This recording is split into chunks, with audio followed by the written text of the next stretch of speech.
Hi, my name is Tom Brewitt. I'm a licensed marriage and family therapist with a practice in Denver, Colorado. Today I'm going to be talking with you about the first stage of queer relationship development in more depth, called the Second Queer Adolescence. This is based on the 7 stages of queer relationship development, and if you are interested in learning more about an overview of those 7 stages, you can check out my previous video on that topic. I'm going to be doing a series of videos now where I go into more depth about the 7 different stages. This work is based on the work of Drs. Ellyn and Peter Pearson in the Developmental Model of Couples Therapy.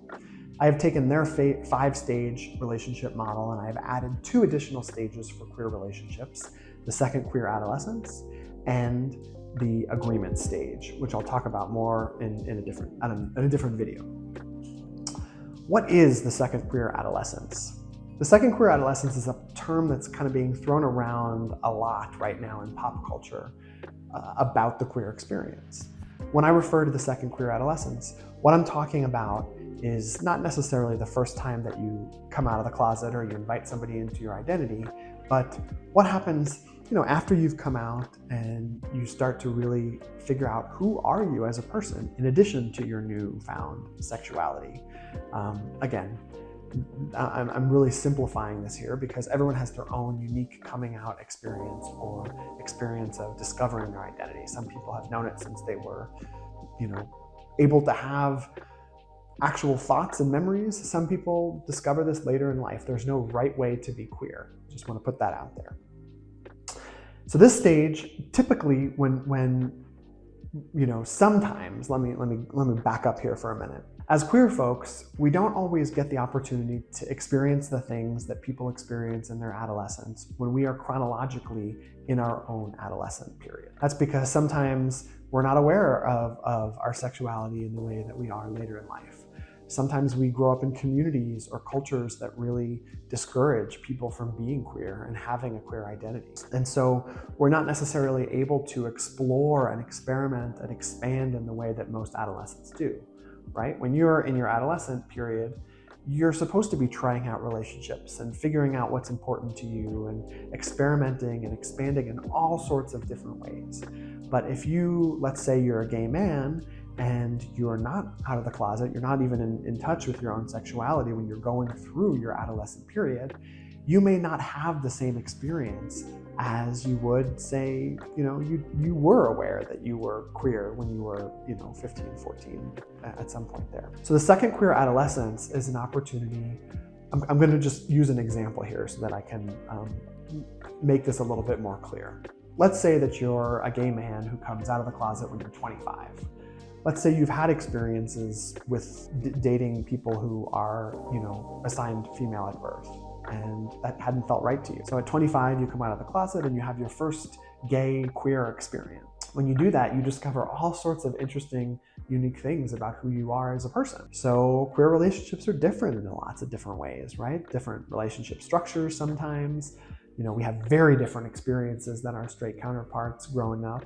Like I was mentioning earlier, we may have families that are not supportive. We may come from communities that are not supportive.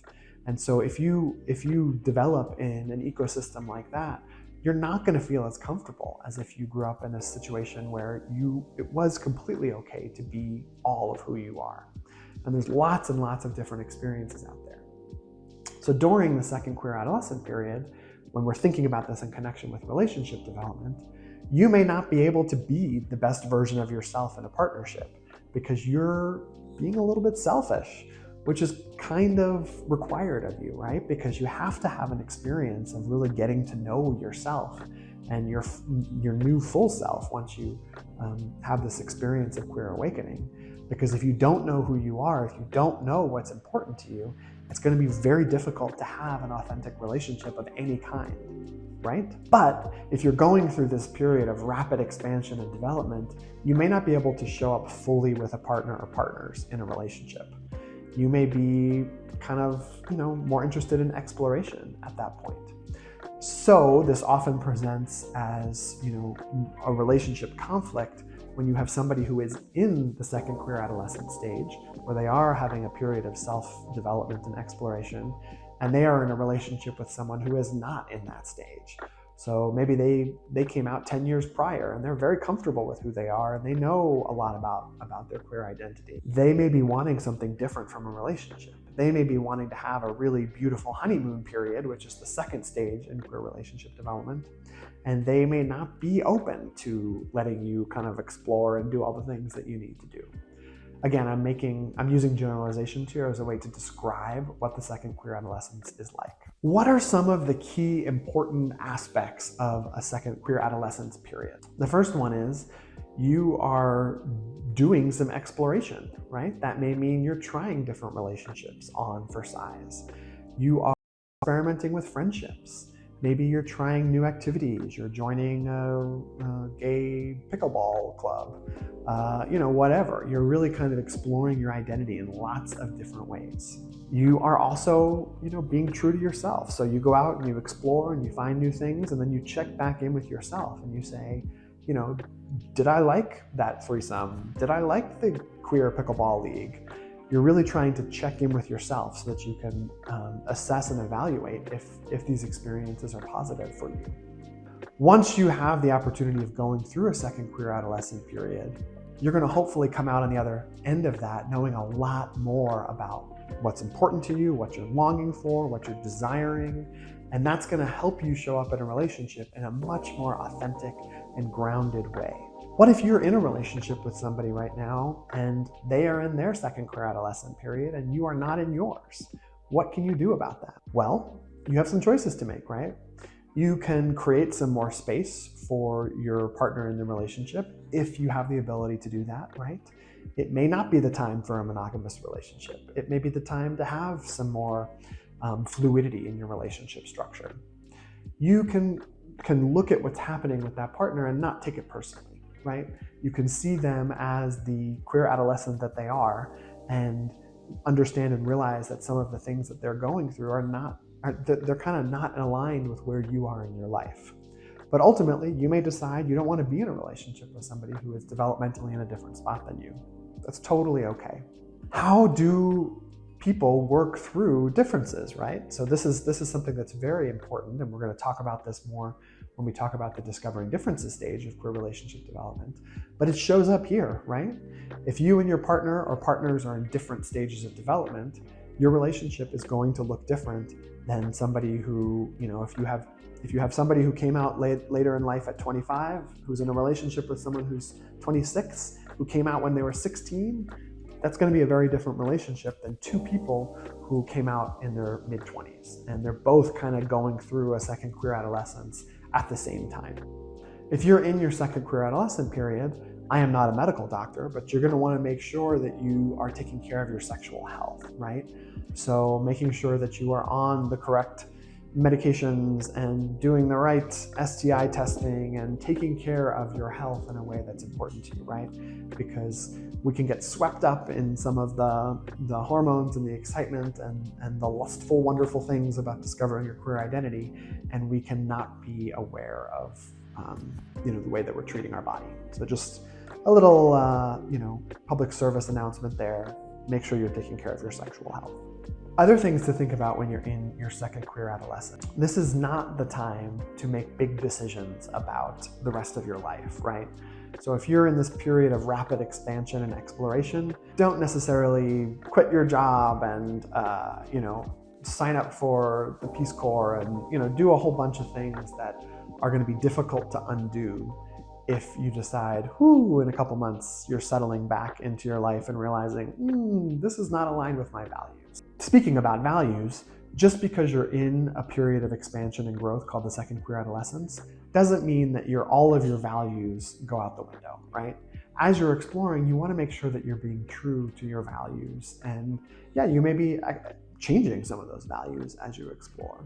But make sure that you're being true to yourself and that you're being kind to the people that you're in relationships with, and that you're, even though it can be a slightly selfish period of time during development, make sure that you're treating people with kindness, right? Because we are a community. The queer community is a community, and we want to make sure that we're treating people with the love and respect that we hope for ourselves.